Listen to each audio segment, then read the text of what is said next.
চেষ্টা করব। আজ 15ই আগস্ট, 78তম স্বাধীনতা দিবস। আমরা কি আদৌ স্বাধীন?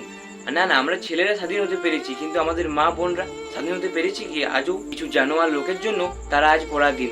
তারা আজ রাতের বেলায় একা একা বেরোতে ভয় পায়, তারা একা একা বাসে ট্রেনে যেতে যাতায়াত করতে ভয় পায় কিছু জানোয়ার লোকের জন্য। তো আজ আমি আরজি কলেজের ঘটনাটাকে নিয়ে কিছু কথা বলতে চাই। আমরা ভিডিওতে নাম নিতে পারি না, তো দিদিটাকে আমরা অভয়া বলেই সম্বোধন করব।